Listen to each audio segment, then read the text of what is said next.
ಎಲ್ಲರಿಗೂ ನನ್ನ ಶುಭ ದಿನ. ಇವತ್ತಿನ ನೀತಿಕತೆ ಅಜ್ಜಿಯ ಜಂಬ. ಹಿಂದೆ ಸೋಮನಹಳ್ಳಿ ಎಂಬ ಊರು ಇತ್ತು. ಅಲ್ಲಿ ಅಜ್ಜಿ ಇದ್ದಳು. ಅವಳ ಬಳಿ ಒಂದು ಕೋಳಿ ಇತ್ತು.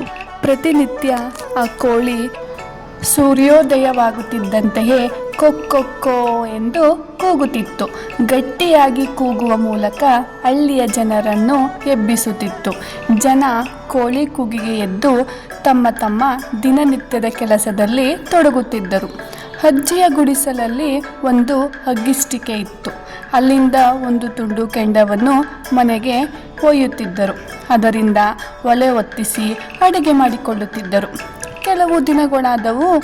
ಒಂದು ದಿನ ಅಜ್ಜಿ ಬೆಳಗಾಗುವುದು ತನ್ನ ಕೋಳಿಯಿಂದ, ಜನರು ಅಡುಗೆ ಮಾಡಿ ತಿನ್ನುವುದು ತನ್ನ ಹಗ್ಗಿಸ್ಟಿಕೆಯಿಂದ, ಬೆಂಕಿಯಿಂದ ಎಂದು ತಿಳಿದಳು. ಈ ವಿಚಾರದಿಂದ ಅವಳಲ್ಲಿ ಅಹಂಕಾರ ಮೂಡಿತು. ಅದರಿಂದ ಜಂಬ ಹೆಚ್ಚಿತು. ಕೋಳಿ ಇಲ್ಲದೆ ಇವರೆಲ್ಲ ಹೇಗೆ ಹೇಳುತ್ತಾರೆ? ಹಗ್ಗಿಸ್ಟಿಕೆ ಇಲ್ಲದೆ ಹೇಗೆ ಅಡಿಗೆ ಮಾಡಿಕೊಳ್ಳುತ್ತಾರೆ? ನೋಡೋಣ ಎಂದುಕೊಂಡಳು. ಅಜ್ಜಿ ತನ್ನ ಕೋಳಿ ಹಾಗೂ ಹಗ್ಗಿಸ್ಟಿಕೆಯೊಡನೆ ಪಕ್ಕದ ಕಾಡಿಗೆ ಹೋದಳು. ಮರುದಿನ ಎಂದಿನಂತೆ ಬೆಳಗಾಯಿತು. ಜನರೆಲ್ಲ ತಮ್ಮ ಪಾಡಿಗೆ ತಾವು ಎದ್ದರು. ಅಜ್ಜಿ ಗುಡಿಸಲಿಗೆ ಹೋದರು. ಅಜ್ಜಿ ಇಲ್ಲದುದನ್ನು ಕಂಡು ಪಕ್ಕದೂರಿನಿಂದ ಬೆಂಕಿ ತಂದು ಅಡಿಗೆ ಮಾಡಿಕೊಂಡರು. ಹೀಗೆ ಕೆಲವು ದಿನ ಕಳೆದವು. ಅಜ್ಜಿ ಕಾಡಿನಲ್ಲಿಯೇ ಉಳಿದಿದ್ದಳು. ಒಂದು ದಿನ ಸೌದೆ ಕಡಿಯಲೆಂದು ಅಲ್ಲಿಗೆ ಹಳ್ಳಿಯವನು ಬಂದ. ಅಜ್ಜಿಯನ್ನು ಕಂಡು, ಏನಜ್ಜಿ ಇಲ್ಲಿದ್ದೀಯಾ? ಊರು ಸಾಕಾಯ್ತಾ ಎಂದು ಕೇಳಿದ.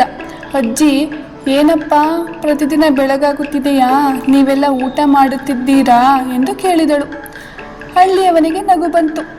ಅಜ್ಜಿ, ನಿನ್ನ ಕೋಳಿ ಕೊಕ್ಕೊ ಅಂತ ಕೂಗದಿದ್ದರೆ ಬೆಳಗಾಗುವುದಿಲ್ಲ ಅಂದುಕೊಂಡಿದ್ದೀಯಾ? ದಿನ ಬೆಳಗಾಗುವುದು ಸೂರ್ಯೋದಯವಾಗುವುದರಿಂದ. ತಿಳಿಯಿತೆ? ಬೆಂಕಿ ಸಿಗಲಿಲ್ಲವೆಂದು ನಾವೆಲ್ಲ ಉಪವಾಸ ಇದ್ದು ಬಿಡ್ತೀವಾ? ನಡಿ ಊರಿಗೆ ಎಂದ.